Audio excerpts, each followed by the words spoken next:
ఎట్టకేలకు వల్లభనేని వంశీ చేసినటువంటి పాపాలన్నీ కూడా పండాయి. ఆల్రెడీ నిన్న అరెస్టు గురించి మనం మాట్లాడుకోవడం జరిగింది.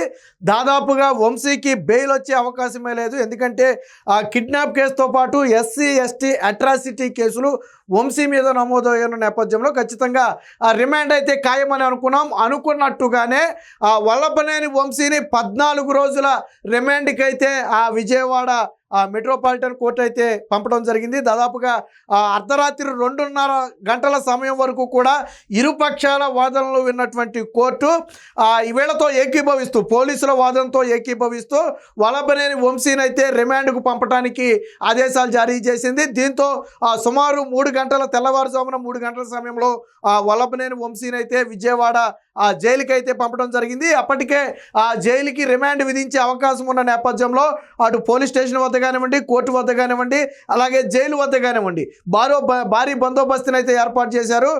వంశీ తరపున పెద్ద ఎత్తున వచ్చే అవకాశం ఉంది కాబట్టి వైసీపీ కార్యకర్తలు, నాయకులు వారందరినీ అడ్డుకోవడానికి ముందుగానే పోలీసులు కూడా సన్నద్ధమయ్యారు. ఇక నిన్న వంశీ రిమాండ్ రిపోర్ట్లో అనేక సంచలన విషయాలను అయితే పోలీసులు వ్యక్తపరచడం జరిగింది. అందులో ప్రధానంగా ఒక తప్పు నుంచి బయటపడటం కోసం మరొక తప్పు చేశాడు అనేది కీలకమైనటువంటి ఆరోపణ. ముఖ్యంగా సత్యవర్ధన్ అనే వ్యక్తి గతంలో తెలుగుదేశం పార్టీ కార్యాలయం మీద దాడికి సంబంధించి ఫిర్యాదు ఇచ్చిన వ్యక్తి. సో ఆ ఫిర్యాదు ఆధారంగా కూటమి ప్రభుత్వం వచ్చిన తర్వాత వంశీ మీద కేసు విచారణ చేపట్టి కోర్టులో ఉన్న నేపథ్యంలో ఆ సత్యవర్ధన్ అనే వ్యక్తిని కిడ్నాప్ చేయించి చిత్రహింసలకు గురి చేసి కోర్టులో తిరిగి తప్పుడు వాంగ్మూలం ఇప్పించారు బలవంతంగా. ఏమని? ఆ కేసు నేను పెట్టలేదు, ఆ కేసుకు నాకు సంబంధం లేదని ఒక తప్పుడు వాంగ్మూలం ఇచ్చారు. ఇవ్వకపోతే నీ కుటుంబాన్ని కూడా చంపేస్తామని బెదిరించారనేది ప్రధానంగా వినిపిస్తున్నటువంటి వాదన. తరువాత కోర్టు దీన్ని కూడా పరిగణలోకి తీసుకుంది, ఆ సత్యవర్ధన్ ఇచ్చినటువంటి స్టేట్మెంట్ను. ఆ తరువాత అసలు విషయం పోలీసుల వద్దకు వెళ్ళి చెప్పడం జరిగింది. కుటుంబ సభ్యులు కూడా చెప్పారు, వాళ్ళ అబ్బాయిని కిడ్నాప్ చేసి బలవంతంగా స్టేట్మెంట్ ఇప్పించారు తప్ప వాళ్ళ అబ్బాయి తనంతట తానుగా ఇచ్చిన స్టేట్మెంట్ కానే కాదు. ఈ స్టేట్మెంట్ ఇవ్వకపోతే నిన్ను చంపేస్తామని బెదిరించి దాదాపు 2-3 రోజుల పాటు చిత్రహింసలకు గురి చేసి బలవంతంగా స్టేట్మెంట్ ఇప్పించారని చెప్పి కిడ్నాప్ కేసు పెట్టడం జరిగింది. తల్లి సోదరుడు ఇద్దరు కూడా తన సోదరుడిని కిడ్నాప్ చేశారని చెప్పి కేసు పెట్టిన నేపథ్యంలో పోలీసులు అయితే కేసు నమోదు చేశారు. సో ఈ కిడ్నాప్ కేసుతో పాటు ఎస్సీ ఎస్టీ అట్రాసిటీ కేసులు నమోదు చేసి వెంటనే వల్లభనేని వంశీ మీద నిఘా పెట్టి అదుపులోకి అయితే తీసుకోవడం జరిగింది. అలాగే నేను వల్లభనేని వంశీ కూడా పదే పోలీసులతో వాగ్వాదానికి దిగటం, అలాగే పోలీసుల జీపు ఎక్కకపోవటం, పోలీసులు అడిగిన విషయాలకు సహకరించకపోవడం, దాదాపుగా 8 గంటల పాటు స్టేషన్లో వల్లభనేని వంశీని అయితే విచారించడం జరిగింది. సో ఆ విచారణలో వంశీ కూడా దేనికి సమాధానాలు అయితే చెప్పడానికి ఒప్పుకోలేదు. ఈ కిడ్నాప్కి నాకు సంబంధం లేదని మాత్రమే చెప్పినట్టుగా తెలిసింది. ఇక వల్లభనేని వంశీతో పాటు మరొక 2 వ్యక్తులు ఎవరైతే ఈ కిడ్నాప్లో ఇన్వాల్వ్ అయినటువంటి మరొక 2 వ్యక్తులు ఉన్నారో వారిద్దరిని మొత్తంగా 3 కూడా విజయవాడ జైలుకి అయితే నిన్న పంపడం జరిగింది. తెల్లవారుజామున 3 గంటల సమయంలో వీరు 3 కూడా ఆ జైలుకి అయితే తరలించారు. సో రిమాండ్ రిపోర్ట్లో వంశీ చేసినటువంటి అనేక అరాచకాలు, అంటే వంశీ మీద ఇప్పటికే 16 క్రిమినల్ కేసులు ఉన్నాయి. సాధారణంగా అందరూ అనుకుంటున్నారు వంశీని ఏదో ఇప్పుడు కూటమి ప్రభుత్వం కక్షగట్టి అరెస్ట్ చేసింది అనుకుంటున్నారు. ఈ కేసును పక్కన పెట్టి వంశీ మీద 16 క్రిమినల్ కేసులు ఆల్రెడీ ఉన్నాయి.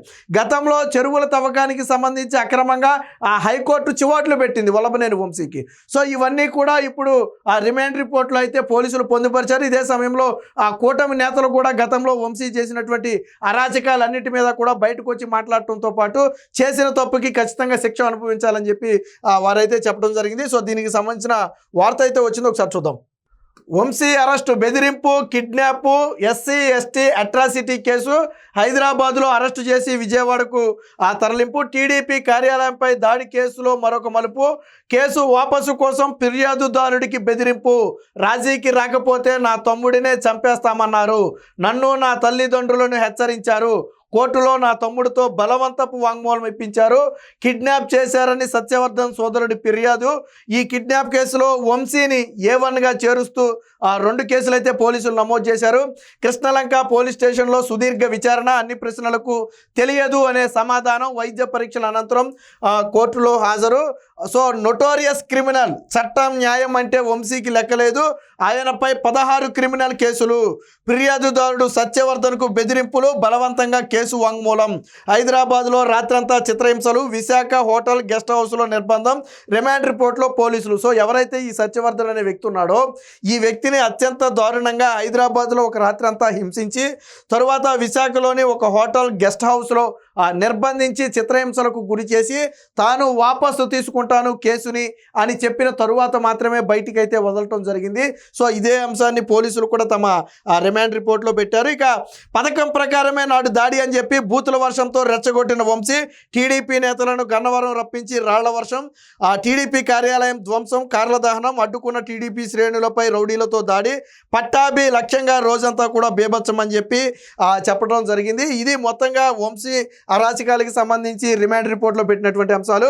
ఇక వైద్య పరీక్షల కోసం విజయవాడ ప్రభుత్వ ఆసుపత్రికి తీసుకెళ్తున్నటువంటి వంశీని అయితే మనం చూడవచ్చు. అప్పటికే భారీ బందోబస్తు, అంటే వంశీని ఎక్కడెక్కడికైతే తీసుకెళ్తారో ఆ ప్రాంతాల్లో ముందుగానే భారీ బందోబస్తుని అయితే ఏర్పాటు చేయడం జరిగింది. అయితే వంశీకి అనుకున్నంతగా వైసీపీ నేతల నుంచి కూడా మద్దతు రాలా.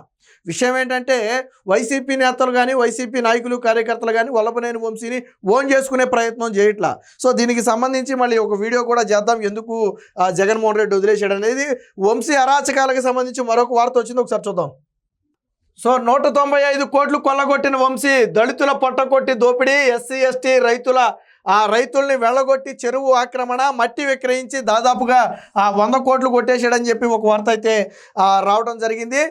మట్టి గ్రావెల్ రాళ్ల అక్రమ తవ్వకాల దందా, అనుచరులు నమ్మకస్తులతో వ్యవస్థీకృత మాఫియా, ప్రభుత్వానికి విజిలెన్స్ అండ్ ఎన్ఫోర్స్మెంట్ నివేదిక. ఇదేమి ఎవరో ఇది ప్రభుత్వ కూటమి నేతలు చేస్తున్నటువంటి ఆరోపణలు కాదు, ఇది vigilance enforcement directorate Vallabhaneni Vamsi చేసినటువంటి అరాచకాల మీద విచారణ చేసి ప్రభుత్వానికి ఇచ్చినటువంటి నివేదిక.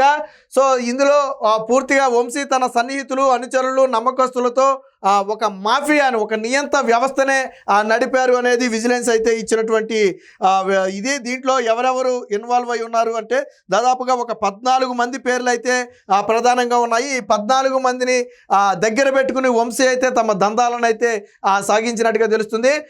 వైకాపా నాయకుడు గన్నవరం మాజీ ఎమ్మెల్యే వల్లభనేని వంశీ మట్టి గ్రావెల్ రాళ్ల అక్రమ తవ్వకాల ద్వారా 195 కోట్లు కొల్లగొట్టినట్టు విజిలెన్స్ అండ్ ఎన్ఫోర్స్మెంట్ డైరెక్టరేట్ అయితే తెలిసింది.